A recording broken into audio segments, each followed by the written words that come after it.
আপনার নাম কি? বৃষ্টি। বৃষ্টি। যে পাশে যে ছেলেটা দাঁড়ায় রয়েছে ওকে আপনি চিনেন? ওই খালি ফোন দে, চিনি না কিন্তু খালি ফোন দে। ওই আমার আনছে 8,500 লাগে কন্ট্রাক্ট আনছে।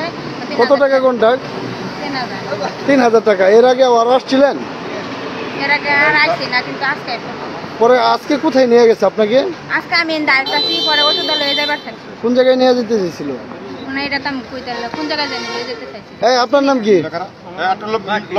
হ্যাঁ, এই মেয়েকে আনছেন কেন?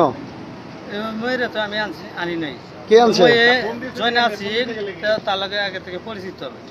আরো 3-4 জন গাড়িতে উঠছে, তাই না উঠছে, তার লগে আমি আসি এই লেখা। কিন্তু আইলে মনে ধর ফার্ম এলাকা হয়ে গেছে। আমি ওই ফার্ম এলাকা লয়ে গেছি দিয়ে আমি কাটামাইতে নামবো। আমি কাটামাইতে নামি হাতে দিই শুভ চাচা আর নজরুল থাকলেই হ্যাঁ আরো লোক বয়ে লইছে 4 জন। আমি গাড়িতে নামছি, আমি হাতে আমার ধরে দিছি।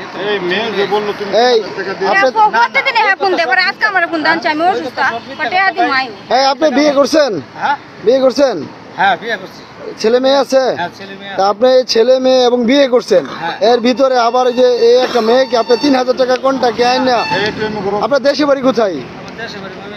ময়মনসিংহ। সেই এলাকা যেন আপনি খারাপ করতেছেন, যুব সমাজটাকে আপনি ধ্বংস করতেছেন। এটা কি আপনি ঠিক করতেছেন?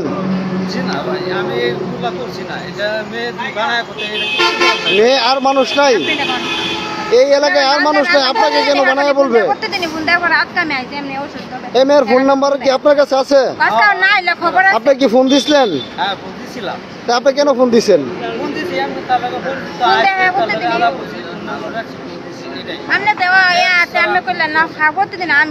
আপনি বিবাহিত, আপনার ছেলে মেয়ে আছে, আর একটা মেয়েকে আপনি কেন ফোন দেন? আবার 3,000 টাকা কোনটাকে আনছেন?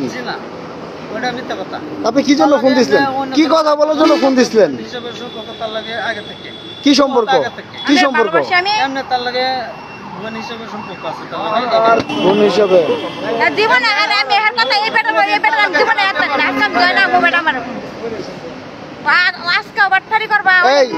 এই লোকটা যেন বললো যে বোন হিসাবে ফোন দিছে।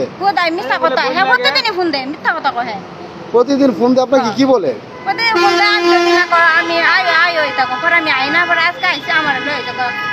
আপনি কি পেশাদার? না। এই আজকে আপনি 3,000 টাকায় কেন আসলেন? হ্যাঁ, আমার আনছে প্রতিদিন ফোন দেয়। আজকাল যদি বাটপারি করবা তাহলে আমি অসুস্থ, পরে আটি আনাই, পরে অসুস্থ তো এই জন্য টাকা আসছি আর